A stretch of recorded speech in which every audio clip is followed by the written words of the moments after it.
남성에게도 그대로 그 불편을 겪게 해야 된다는 주장이잖아요. 그거는 파괴적인 주장이고요. 몰상식한 주장이고요. 이딴 소리 하면 안 된다는 거예요. 어떻게 파괴를 주장합니까? 맞습니다. 파괴적인 주장 맞습니다. 이준석 신지혜의 젠더 갈등을 주제로 한 100분 토론 2편을 준비했습니다. 저번 영상은 신지혜 대표의 잘못된 정보를 가지고 토론에 임하는 모습과 통계를 유리한 방향으로만 해석하여 토론 내내 주장하는 점을 반박했습니다. 이번 영상은 좀 더 토론 자체에 초점을 맞춰봤습니다. 혹은 남성 혐오를 할 의도가 있었다라고 하는 것을 100% 확신하십니까? 확신하시지 않으시면서 한 개인을 그렇게까지 몰아넣으시는 건 인플루언서로서 그리고 한 정치인으로서 굉장히 무책임한 일입니다. 저는 그것을 그렇게 확정적이게 말씀하시지 않으셔야 한다고 보고요. 이것은 비단 그 개인을 향한 공격뿐만이 아니라 이 대한민국의 정치 수준을 떨어뜨리는 일이고 그리고 불필요한 사회적 논란을 야기시키는 일입니다. 전 거기에 가장 앞장서셨던 이준석 최고님께서 사과하셔야 한다고 봅니다. 말은 편하게 하시는데요. 지금 신지혜 위원장이 하는 말씀은 대한민국의 모든 의혹 제기를 하지 말라는 것이고요. 지금 이 사건에 대해서 어느 누구도 형사적 책임을 지라고 한 적 없어요. 자, 그게 더 아까 무서운 것이죠. 들으세요. 제가 말했던 것처럼 GS25신 소비자 기업으로서 소비자가 이런 문제에 대해서 홍보물이 이렇게 제작된 경위를 물으면은 답을 해야죠. 그게 그들의 사업을 영위하기 위해서 해야 되는 절차이고요. 아무도 GS25신 고소하지 않았어요. 아무도 다른 요구를 한 거 없고요. 이게 어떻게 이렇게 제작되었는지 해명을 하라 그랬는데 아까 제가 말씀드렸잖아요. 그 해명을 다수의 소비자가 납득하지 못하면은 그 기업이 그냥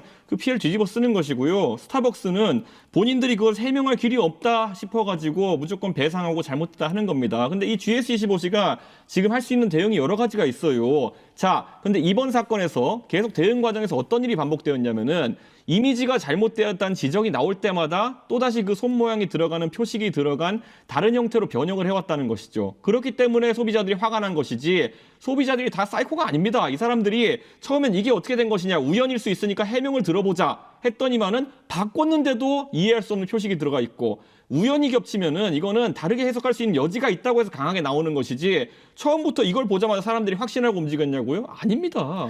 왜 자꾸 소비자분과 이준석 씨의 주장을 동일하게 일치시켜서 대답하시는지 모르겠는데요.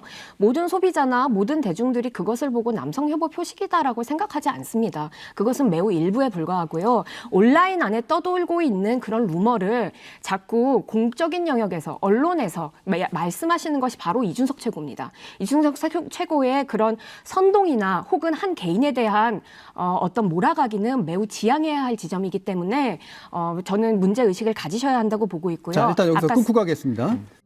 전체적인 주장의 포커스를 보면 신지혜는 이준석에게 100% 확신하냐? 사회적 논란을 야기하는 이준석은 사과하라. 선동과 몰아가게 하지 마라. 등의 주장을 하며 이준석 자체를 공격합니다. 그에 반해 이준석은 GS25 포스터 사건 자체를 가지고 토론하는 모습입니다.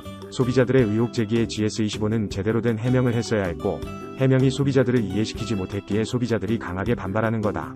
지금 토론을 보면 생각나는 법칙이 하나 있네요. 메시지를 공격할 수 없으면 메신저를 공격하라.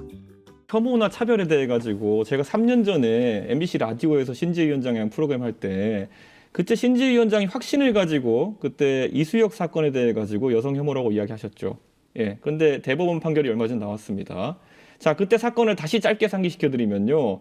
남성과 여성 그룹 간에 주점에서 다툼이 있었습니다. 그리고 상호 간에 폭행이 있었던지 그런 상황이었는데 그거를 대한민국의 술집에서는요. 오늘도 수십 군데에서는 그런 일이 일어날 겁니다. 그런데 그것에 그치지 않고 특정 성별이 본인들이 머리가 짧고 화장을 하지 않은 이유 때문에 맞았다. 그러므로 이건 여성 혐오 사건이다라고 청와대 게시판에 청원 올렸죠. 그리고 33만 명이 가서 거기 동의해버립니다. 그게 바로 남성 하나를 성차별주의자로 만들어가는 과정이에요. 예? 아까 저한테 GS25C로 디자인을 몬다 하셨죠. 그런 거와는 차원이 다르게 하나를 거의 여성 혐오자로 만들기 위한 체계적인 33만 명의 공작이에요. 그런데 그런 것에 대해서 지금은 생각이 바뀌지 않으셨습니까? 그때는 그게 100% 여성 혐오라면서요. 저는 그 이후에 어떠한 사건을 잘 들여다봐야겠다는 생각이 들었습니다. 그때는 왜 안 들여다보시고 여성 혐오자를 몰았냐고요. 여성 혐오자라는 그 이야기를 들을 수 있을 만큼 국민청원의 내용이 들어왔기 때문입니다. 이준석에게 따끔하게 혼납니다. 바로 이전에 이준석에게 100% 확신하냐고 공격하는 질문을 그대로 하고 싶어집니다. 참고로 이수혁 사건에 대해 이준석과 신지혜의 라디오 방송 토론을 제가 3년 전에도 영상으로 만들었었네요. 당시 이수혁 사건 토론에서도 관련 영상이 나오지도 않은 상황에서 관련 영상을 보면 여성이 피해자라고 주장합니다. 이번 젠더 갈등 토론 영상 1편에서도 반박했던 잡히지도 않은 범인을 남성이라고 주장하는 것과 똑같습니다. 있지도 않은 증거나 뉴스를 가지고 토론에 임하는 모습은 3년이 지나도 바뀌지 않았네요. 예를 들어 여성의 성기를 묘사하는 표식을 제 홍보물 어딘가 집어넣었다고 하면 그렇게 반응 안 하실 겁니다. 네, 맞습니다. 그게 바로 메갈리아 혹은 미러링 운동 방식이라고 했었던 여성 운동들이 계속 해왔었던 방식입니다. 그동안 끊임없이 여성 혐오 혹은 여성 몸에 대한 성적 대상화를 문제시해왔지만 그것을 기존에 있었던 사회나 정치계가 잘 듣지 않았고 결국 메갈리아라고 하는 사이트 안에선 본인들에게 불렸었던 어떤 잘못된 여성 혐오 표현들이나 혹은 성적 대상화 표현들을 미러링을 하는 방식을 색하기 시작했습니다. 지금 있는 표식도 그런 표식이라고 보면 되고요. 이준석 씨께서 남성 혐오 표식을 찾는 것만큼 여성 혐오와 여성 폭력에 대해서 함께 분노해 주시고 싸워 주시면 하는 바람입니다. 아니요, 저는 미러링 같은 저열한 방식을 사용할 생각이 하나도 없고요. 저는 남성 혐오도 한마디로 살면서 얘기해 본 적 없고 여성 혐오도 얘기해 본 적이 없어요. 그러니까 저는 이런 모든 종류의 혐오에 반대하는 것인데 신재 위원장은 혐오를 조장하는 게 뭐냐면은 미러링이라는 방식으로 옹호하는 거는요. 여성들이 뭐 예를 들어 불편함을 겪었다라는 것을 그대로 인정한다 그러면 남성에게도 그대로 그 불편함을 겪게 해야 된다는 주장이잖아요. 그거는 파괴적인 주장이고요. 몰상식한 주장이고요. 이딴 소리 하면 안 된다는 거예요. 어떻게 파괴를 주장합니까? 맞습니다. 파괴적인 주장 맞습니다. 그런데 우리 정치인들이나 혹은 사회학자들이 제대로 잘 들여다봐야 하는 것은 왜 일반 민중들이나 일반 대중들이 그런 파괴적인 전략을 쓸 수밖에 없는지입니다. 여자들이 당해왔으니 남자들도 당해라 라는 주장을 당당하게 인정합니다. 이건 제가 뭐라고 코멘트 달 수가 없네요. 욕을 할 수는 없으니까요. 여자도 당해왔으니 남자도 당해라 라는 기본적으로 깔고 있는 사상 때문에 토론 내내 이준석이 아무리 논리적으로 반박해도 토론이 되질 않습니다. 풀영상을 보시면 소화제가 필요할 정도로 속이 답답합니다. 국민의힘이 제발 좀 20대 남성을 대변한다라고 하면서 싸움 붙이지 말고 20대 여성과 20대 남성 모두의 목소리를 듣는 정당으로 거듭나는 것을 약속해 주셨으면 좋겠습니다. 어제 주호영 그 후보님께서는 강남역 여성 살인 사건에 대해서 추모의 의견을 올리셨더라고요. 저는 그것과 똑같이 우리 후보님께서도 그런 메시지를 주시면 좋겠는 바람입니다. 저는 강남역 그 살인 사건에 대해 가지고 거기에 일반적인 살인 사건을 초월해 가지고 아까 말했던 여자라서 죽었다는 메시지에 동의하지 않기 때문에 주호영 대표처럼 특별하게 추모하진 않습니다. 일반적으로 다른 살인 사건 매일 안타깝게도 벌어지고 있지만 제가 따로 추모하지 않는 것처럼요.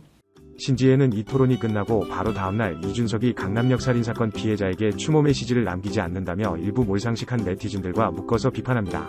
분명 이준석은 강남역 살인사건 피해자에게 따로 추모글을 올리지 않는지를 말했는데도 말입니다.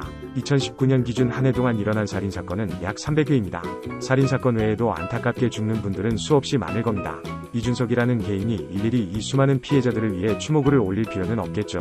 오늘도 어디선가 일어난 안타까운 살인사건 피해자 김아무개 씨에게 신지혜는 왜 추모글을 올리지 않는 겁니까?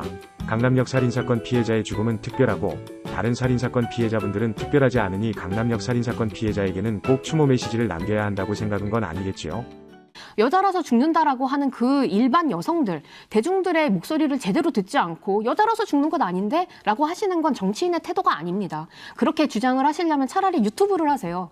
그런 주장은 유튜버들이 많이 하시는 주장이거든요. 근데 지금 여기 100분 토론에 와서 그런 주장을 하시면 실제로 살인당하고 실제로 성범죄를 당하고 실제로 차별당하는 여성들은 어디 가서 그런 얘기를 하겠습니까? 예.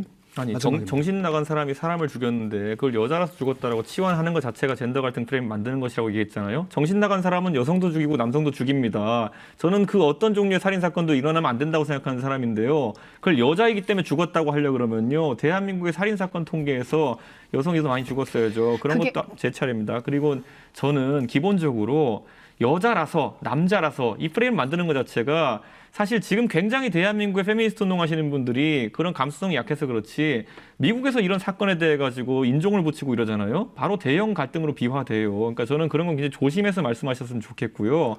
저는 기본적으로 대한민국에서 이런 성별 갈등을 계속 조장해온 세력이라는 것은 아까 말했잖아요. 사건들이 증명합니다. 명징하게 어느 쪽인지. 예전에 고유정 씨 제가 인용해서 참 피해자분들께 정말 죄송하지만은 고유정 씨가 남편을 잔혹하게 살해했을 때 어느 누구도 남자라서 죽었다 이런 얘기 안 했어요.